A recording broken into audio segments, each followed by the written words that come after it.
Welcome to Choice Classic Radio. Like us on Facebook, subscribe to us on YouTube, and help keep this show alive by donating at choiceclassicradio.com. For more of your favorite old-time radio shows, join us on our companion podcast, Choice Classic Radio, Mystery, Suspense, Dramas, and Horrors, where we bring to you the most mysterious tales that the golden age of radio had to offer. And now, with 728 episodes made, broadcasting on CBS Radio Network from 1949 to 1962, we bring to you yours truly, Johnny Dollar. Wrigley's Spearmint Chewing Gum, the refreshing, delicious treat that gives you chewing enjoyment, presents for your listening enjoyment Edmund O'Brien as Johnny Dollar. Hello, this is Bruce Yule, the Lockhart estate. Yes, Mr. Yule. Thanks for calling back. I want to let you know I was in town. I'd like to get together with you if you have time to see me. Why, yes, I just got out of court, and I have a meeting in a few minutes. It shouldn't take long. Could you meet me at 5:30 for a drink? Sure, any place you say. All right, there's a place called Todd's right around the corner from my offices on Spring. I can find it.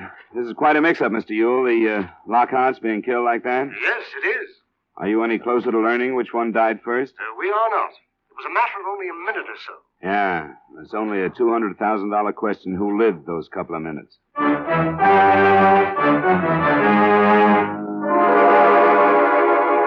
the makers of Wrigley's Spearmint Chewing Gum bring you Edmund O'Brien in a transcribed adventure of the man with the action-packed expense account, America's fabulous freelance insurance investigator. Yours truly, Johnny Dollar.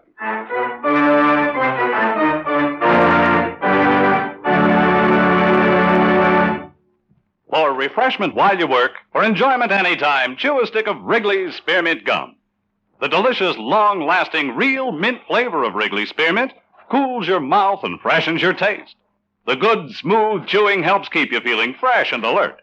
Adds enjoyment to whatever you're doing. So indoors, outdoors, at work or play, enjoy chewing Wrigley's Spearmint Gum. Wrigley's Spearmint. Refreshing, delicious.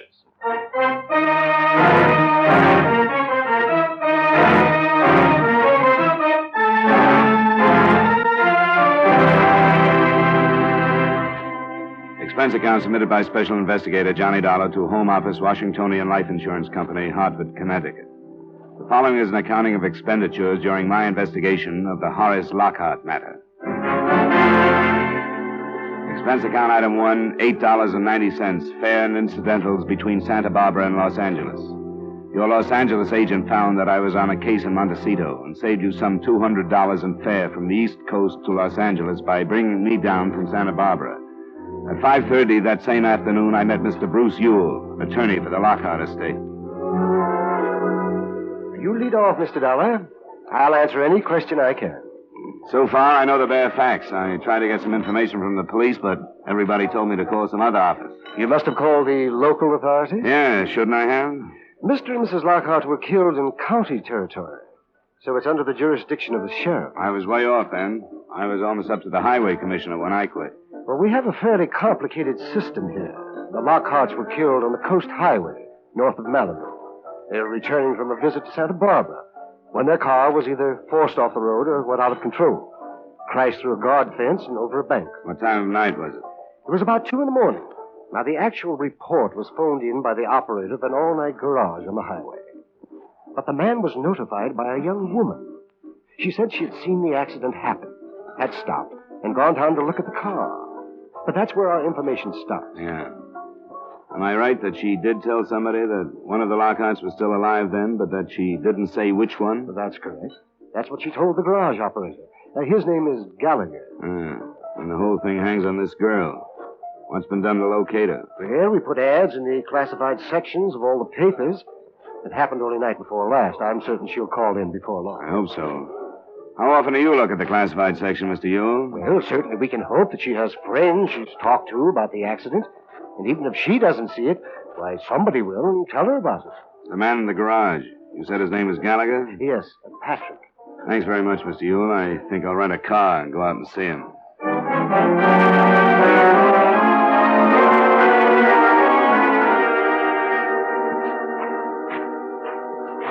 Good evening. Hi. You Mr. Gallagher? Yeah, that's right. My name is Dollar. I'm an investigator for an insurance company. I'd like to talk to you about that accident the other night. That Lincoln with the man and his wife? Yeah, the Lockhart. Oh, that was a mess. They sure get him on this highway. Crazy fool drivers. He was quite a big shot, I read. He was. What I want to find out about is the girl who reported the accident to you. I don't know anything about her. She busted in here all excited and told me about it, and then she left. Never saw her before, and I haven't seen her since. What exactly did she say? You remember? What do you mean? I'd like to learn her exact words if you remember them. What's so important about her? We're looking for her. I'll explain it to you. But do you remember what she said? Not her exact words, maybe. She told me about the accident. She said there were two people in the car, and she said one of them was dead, but she thought one was still alive. Can you be sure that she didn't say, I think the man is still alive, or I think the woman is still alive? No, I don't think she said that. Did she say there were two people in the car, or a man and a woman? Yeah, I'm not sure. I didn't think anything about that. All I was thinking was calling the police. As a matter of fact, I was asleep. She woke me up, shaking me, and talking about it. It took you a couple of seconds to come to your senses then, I suppose, huh? Yeah, I guess so. She left, and I called the police. But it's just possible that she might have mentioned the man or the woman still being alive. Well, yeah, maybe, before I was awake. But I don't get it. What difference does it make? It makes a $200,000 difference to one of two people, Mr. Gallagher. What are you giving me? You carry life insurance, don't you? Yeah, all I can afford. Well, the Lockharts each had a policy naming each other as first beneficiary, but each of them named a different second beneficiary. Oh, yeah, I'm beginning to see. Mrs. Lockhart had named a son by a former marriage. So if she survived her husband in that crash, even for a minute or so, she became his beneficiary for that length of time. If that was the case, her son is in line for the money from both policies. If she died first, it's the other way around, and her daughter by Lockhart is in line. Oh, I didn't think they cut it that fine. You can see how important it is for you to remember exactly what this girl said. Well, knowing isn't going to make it any easier, to be sure. I'm not sure, that's all. What did this girl look like? Well, I give you a little more help there. She had blue eyes, and it seemed to me she was wearing an awful lot of makeup. It was really plastered on. You couldn't really see her skin. Like stage makeup? What about eyelashes? Were they false? Yeah, they were. Now that you mention it, they were too long to be real. What else? She had a scarf over her hair, but I'm pretty sure it was blonde. And that's about all. She was wearing a coat. Oh, and I noticed when she left, she was barrel-legged and wearing white shoes with high heels. Her legs were tan, so maybe she lives on the beach around here someplace. Could that have been makeup on her legs, too? I don't know. Maybe it was. What about her car? What kind was it? What color? I didn't see it. Didn't see it? No, she parked there by the side of the building where you did. When I was on the phone, she pulled out and headed toward L.A. It sounded like about a Chevy or a Plymouth, something about that size. Yeah. Well, thanks, Mr. Gallagher. If you think of anything more, I wish you'd call me. I'm at the Homeby Hotel on Wilshire. I'll leave my card. I drove up to the scene of the crash about 2 miles farther north. The Lockharts couldn't have picked a better spot. There was an almost sheer drop of more than 20 feet to some big rocks just above the beach. The rocks still showed the marks of the impact. At the sheriff's station on the way back into Los Angeles, I saw their photographs and heard their theory. The car hadn't been forced off the road. The tire marks it left made it appear that either the driver had fallen asleep or that the crash had not been accidental. The next morning, I was summoned by Bruce Ewell to the Lockhart address. I found it at the end of one of the elite roads in L.A.'s prize subdivision, Bel Air. It was guarded by an iron gate, and the mansion itself was evidently a replica of something Italian. I was told to wait for Mr. Ewell in a domed entry hall. Well, thanks for coming out, Mr. Dollar. I wouldn't have missed it for the world. Yes, it's quite a place, isn't it? I wanted the children to meet you. Do you know about them? Only that they're half-sister and brother. Yes. Michael Adams stayed with his own father. Never has lived here. He arrived from Seattle last night. And this is the first time he's met his stepsister. That's Gail Lockhart. Yes. She's 23 and he's 27. Well, I wanted them to know we're doing everything we can to find this perverse witness who's become so important. Why doesn't she reveal herself? I wish I knew. Well, this is Mr. Dollar, the insurance investigator who's come out to help us. Miss Gail Lockhart. How do you do? Miss Lockhart? And Mr. Michael Adams. Oh, hey, Mr. Dollar. Nice to meet you, Mr. Adams. You both have my sympathy. Oh, I think Miss Lockhart deserves it more than I do. I'm no more than a stranger. I don't even remember my mother. She and my father divorced before I was 2. Oh, stop it. Sorry. Mr. Yule, I don't have to stay, do I? May I go to my room? Why, yes, Gail, if you want to. I do. I can't talk about it anymore.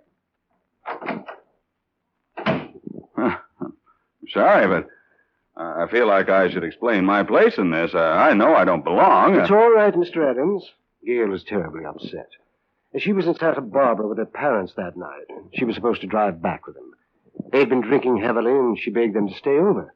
And when her father refused to do that, she refused to ride with them. I didn't know she was with them. Well, you know how these situations are. She's full of self-incrimination. Can't help feeling she should have done more, like take the keys to the car, or even call the police, or something. Well, what are we going to do about this witness, Mr. Dollar? Maybe you can help us, Mr. Adams. Do you ever read the personal column in the classified advertising section of your paper? Personal column? Hardly ever. Have you any idea when the last time was? Oh, months back, anyway. I think we have to do better than that personal column, Mr. Ewell. Spot a few small ads through the other pages. Have you contacted any but local papers? No, not yet. Just because that garage man told us her car headed for L.A. is no proof that she's here. She might have passed right on through. Yes, but a girl driving alone at that time of night... We have no reason to think that she was alone. Gallagher didn't see anybody else, but he didn't see the car either. There are people who just don't like to get involved in things like this, you know. Yes, that's true, isn't it? What would you say to posting a small reward? I think that would be a good idea. Not a reward for the information we want, because we'd get too many cranks who would say anything for money. Say, that's right, isn't it? I think we should offer the reward for any information that will lead us to the witness, and print the description Gallagher gave us. That's a good idea. Sure is. Well, I'll go call my secretary and have her compose an ad and get it into as many evening editions in the counties as possible. And San Bernardino and Riverside counties as well. Excuse me. Golly. This suspense is really something, isn't it? Yeah. Oh, I know I don't deserve any of the money. Why, you could have knocked me over with a feather when I found out she had me in the policy. Oh, I suppose she always felt bad about the way she deserted my father and me and wanted to make it up, huh? That was probably it. But, man, $200,000. When I get that, I'll be sitting on top of the world. I wouldn't spend it yet if I were you. Oh, I know it's a toss-up, but sure would be justice, wouldn't it? With all she'll get anyway, Miss Lockhart doesn't need it like I do. Why, from the looks of this place, she probably wouldn't even miss it. Maybe you're right, Mr. Adams. She probably won't miss anything but her parents for quite a while. Sorry. Can't seem to say the right thing around here. Practical Mr. Adams had to wait along with the rest of us. The second day, the reward was increased. It was increased the third and the fourth day until it stood at $1,000. There it stayed for fear somebody was sitting on the information and watching the price of it go up. A few newspaper and radio reporters played it up on the mystery woman angle, but the actual $200,000 question we wanted to ask her was never let out. We had some worthless reaction, but on the seventh day, we got what we figured was our first break. An apartment house manager phoned Bruce Ewell, and I went out to talk to her. Well, it's not me alone, Mr. Dollar. A few of my tenants have mentioned it, too. We're all curious about this mystery woman, you know. Uh-huh. Well, this is Tuesday, and that awful accident happened a week ago Sunday, didn't it? That's right, Mrs. Brewer. To be exact, about 2 Monday morning. Well, at 10 o'clock that morning, one of the girls who'd been living here left with almost a whole month's rent to live out, Susan Lee. Oh? Would you say she fit the description in the papers? Now, that's why I decided to call. We'd share the reward, but I'd do the talking. Because... especially the theatrical makeup that was mentioned. Susan was a dancer in the naughty 90s nightclub on Santa Monica Boulevard.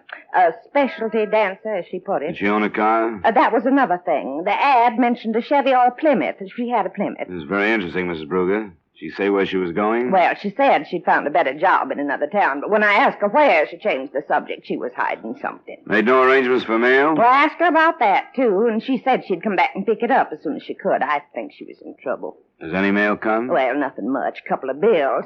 This one today. From a photographer. A photographer? That might really help. Why, yes, he must have taken a picture. Let's see the return address. Oh, wait till I tell the girls. Oh, I hope it's her. Why, I never even knew anybody who ever won a reward before. It was her. As a matter of fact, things developed quite nicely for the next hour and a half, anyway. At the garage, Gallagher positively identified the girl in the print I took him from the photographer. So at that point, that's what we had, a picture and the name of our witness. The rest of it wasn't so good. It looked like she'd taken a sudden run out for reasons and places unknown. With a 7-day start, she could have reached almost any place in the world.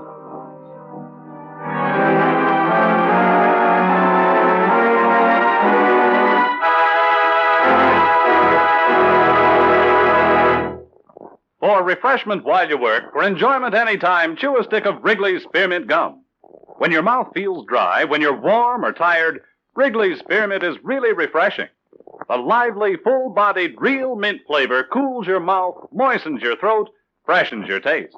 And the chewing itself gives you a little lift, helps you feel your best and do your best. So for chewing enjoyment plus pleasant refreshment, chew delicious Wrigley's Spearmint Gum. And now, with our star, Edmund O'Brien, we bring you the second act of yours truly, Johnny Dollar.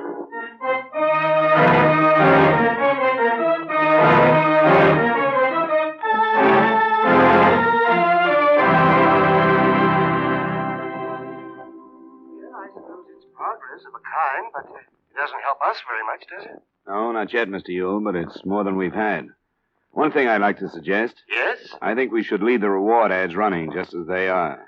Oh, you don't think we should get right to the point and add her name and photo to the information? No, not right now. If she's running away from something, we might drive her farther if we did that. I think we should go on as if we haven't learned anything. Oh, yes, I suppose you're right. In the meantime, I'll see what I can dig up.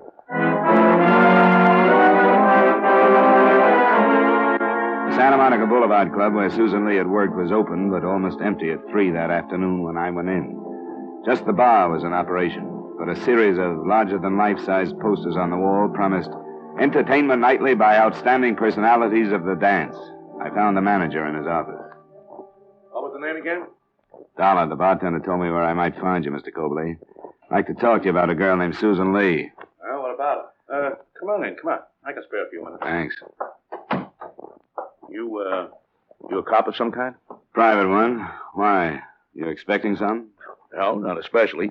Except the way Susan dropped out of sight all of a sudden, and the way you come in asking about her. What's up, anyway? I was hoping you could tell me. I'm working for an insurance company. All I want with this Lee girl is a statement about an automobile accident she witnessed. Oh, hey. Is this what's been running in all the papers? Yeah, we were trying to find her for a week. And it's Susan? That's right. What a dope that makes me. And a lot of other people around here. Are you sure? A guy identified her picture. Why didn't I think of that? You know why? Because the papers gave the idea that this dame was coming to Los Angeles from some town up the coast. That's all we know, that she was driving south. How could Susan be driving any place up there at 2 in the morning? Our last show here was at 1:45. I'm more interested in knowing where she is now. I take it you don't know. No. Her contract had another week to run, but she called me one morning a week or so ago and said she was sick and could she quit. Was that a Monday morning? Well, I can find... Yeah, sure it was. She called me at home. We're closed on Mondays. Hey, I think I got something for you. What? Well, one of the other girls picked up a pay for her. She wanted to quit, she told me, and I don't make any trouble with the girls who want to leave. And then she wanted Lamine to pick up her check. Well, I said that'd be okay if she sent a note authorizing it, and she did. This, what did you say? Lamine? Yeah, that's her stage name. You know, these girls get those monikers legalized when they're too young to know any better, and then they're stuck with them. Lamine Dunn. You can tell before you see her that she's brunette and specializes in tassels. Would you mind giving me her address? No, I've got it right over here. Susan must have some hot dough to be worth a $1,000 reward. I wish I could tell you, but I can't. It's worth plenty. No, I wasn't pushing for information. Yeah, here it is. The Wesley on Wilcox. Good. Thanks very much. Oh, sure. I don't care what you don't tell me. But anybody could use a hunk of that reward these days. I'll remember what you've done, Mr. Cobley. We'll see what we can work out. Thanks again. Sure.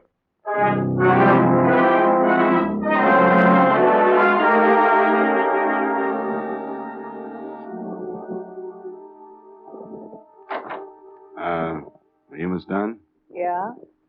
I suppose you've read the papers like everyone else. I'm the insurance investigator who's looking for that girl. She turns out to be Susan Lee.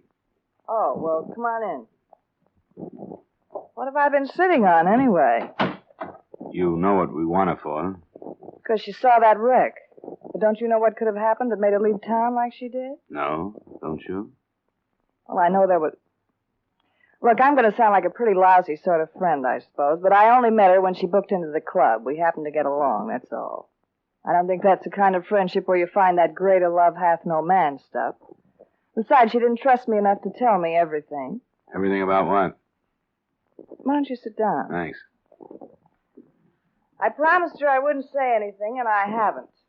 But now you want to know, and I'm not going to lie about something I don't know. That makes sense to me. Something happened to her that night, and I think it was over that guy she married. You'll have to remember that I don't know anything about her. Oh, yeah, well, she married this guy. I never met him. His name's Robert, she told me. They ran off a couple of months ago, got one of those quick Mexican jobs. You don't know where this Roberts came from or lives. All I know is it must have been a dandy marriage. She still lived in her apartment, and maybe once or twice a week she'd leave after the last show and run up the coast and meet him. She said he traveled a lot. And I believed it, but not the way she meant it. She sounds a little naive for her profession. No, she isn't. Wasn't. I guess everybody really takes a fall sooner or later. But she came here that night, or morning, I guess it was 3:30. She still had her stage makeup on. She said something happened. She had to get out of town. That's all she'd say. She mentioned seeing the accident? No, just kept on saying something happened. Something awful happened. She had to leave town. Could she have caused that accident? The police say no other car was involved. Oh, then it must have been that husband. You know his full name?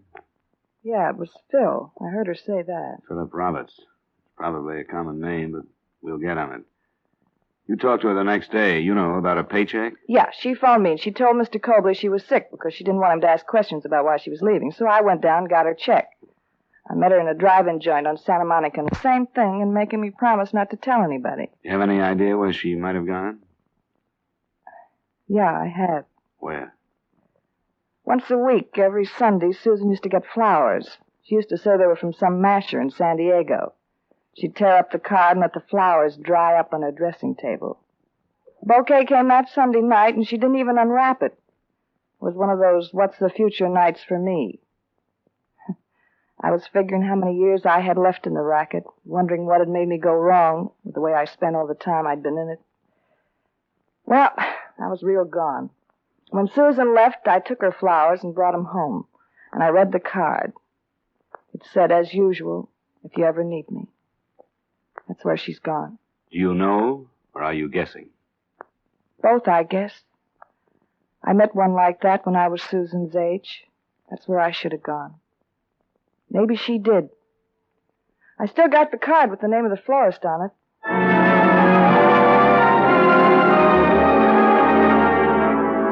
San Diego is some 120 miles from Los Angeles. But when I opened the phone book and saw how many Philip Roberts there were to be checked, the trip seemed short.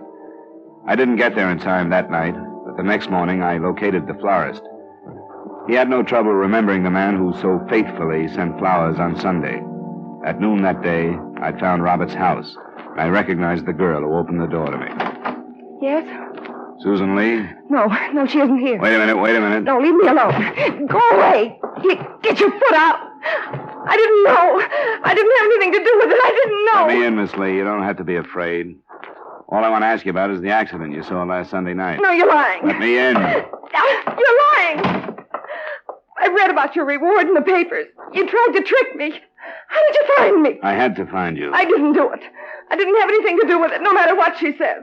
You're saying things you don't have to say, Miss Lee. No, I'm not, because everything else you've heard is a lie. What lies have I heard? Who lied to me? I don't know. Don't you think I've spent all night long, every night, hearing what she said to you? But I believed him. I believed everything he told me. Philip Roberts? That's not his name. I know it isn't now, but I married him. You think I would have married him if I'd known that he was already married? I guess you'd better tell me about it, Miss Lee. I thought I was married to him. We went to Ensenada. Some man married us down there. It was in May. And I thought he was my husband all the time. I was going to quit dancing and we were going to go away. And then Sunday night, I heard them. You were north of Malibu Sunday night? Yes, he rented the cabin for us. When I got there Sunday night, there was another car. I left my car and walked to the cabin, and then I heard them. She called herself his wife, and she used a different name. She called him Carl. I don't know why I listened. I wanted to run. But I stayed and listened to them argue.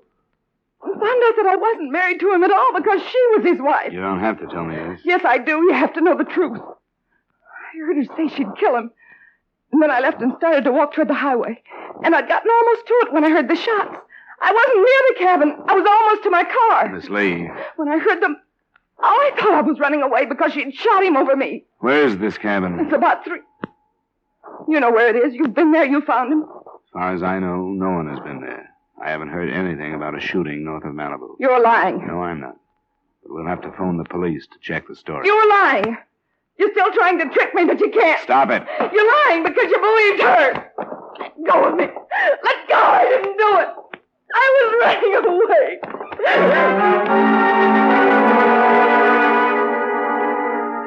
away. It took some time to digest it. I called the police and saw Susan Lee on her way back to Los Angeles with them, and then called Bruce Ewell. By the time I had driven back, he'd spent a half hour with the girl and gotten the report of the police who visited the cabin. I was called to the Lockhart home for the second and last time, and together with the 2 prospective beneficiaries, I heard what the lawyer had to say. It's a pathetic story. This man entered a bigamous marriage contract with Susan Lee. His first wife followed him to the cabin. She didn't know about the marriage, but she suspected something. At the height of the argument, she shot him and then turned the gun upon herself. Miss Lee was afraid to surrender as our witness. They're both dead? Well, I'll be... Yes, but actually that's none of our concern now. This tortured girl did witness the accident, and in spite of her own problems, stopped to give what aid she could, which of course was none. Did you get a statement from her, Mr. Ewell? Yes, I'm afraid I did. Before a notary public, Susan Lee swore that the person who was alive at the time she viewed the wreck was Mrs. Lockhart. I knew it. Hot dog. Shut up. Make him stop. Get him out of here. I can't stand it. Here, now, here. Let me take it to you. It's really true? Yeah, I guess it is, if Ewell says so. Man, $200,000. And for what? For being born to the right mother. That's what I call profit on a small investment. Yeah, I guess that's right. $200,000. Why, I bet I can invest that and live like a gentleman the way I've always wanted to. I wonder how much this house costs. Nothing like this in Seattle, but I might show them a thing or two.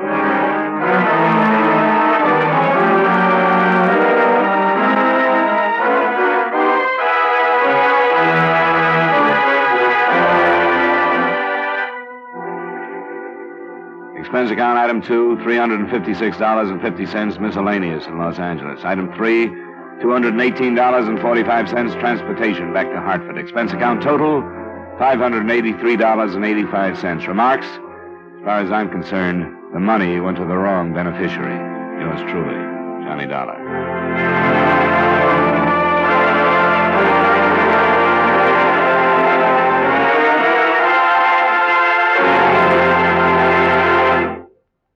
Remember, friends, for refreshment while you work, for enjoyment any time, chew a stick of Wrigley's Spearmint Gum. There's lots of lively, real mint flavor in it to cool your mouth, freshen your taste, and sweeten your breath. And chewing Wrigley's Spearmint helps keep you fresh and alert. You feel better, work better, get more fun out of doing things. So indoors, outdoors, at work or play, always keep delicious Wrigley's Spearmint Chewing Gum handy. For refreshment while you work, for enjoyment any time, chew a stick of Wrigley's Spearmint Gum.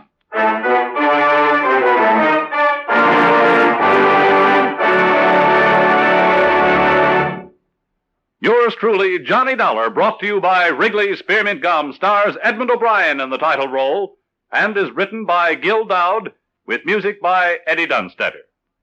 Edmund O'Brien can soon be seen starring in the Paramount Pictures production, Warpath. Featured in tonight's cast were Howard McNear, Hy Averbeck, Barbara Whiting, David Young, Virginia Gregg, Eddie Marr, and Mary Jane Croft. Yours truly, Johnny Dollar, is transcribed in Hollywood by Jaime Del Valle.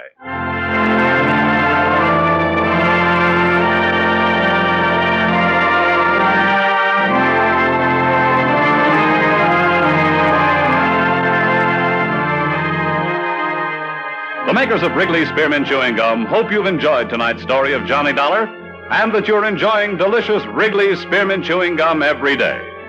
We invite you to join us again next week at the same time when, from Hollywood, Edmund O'Brien returns in another adventure of Yours truly, Johnny Dollar.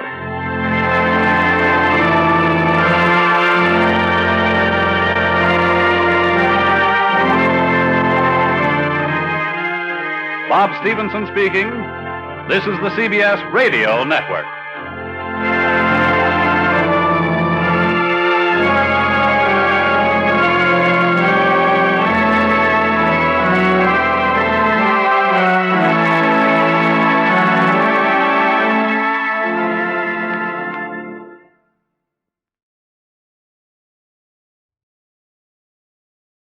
That concludes today's episode. We'd like to thank you and remind you to donate at choiceclassicradio.com. Remember, your donations make episodes like this possible.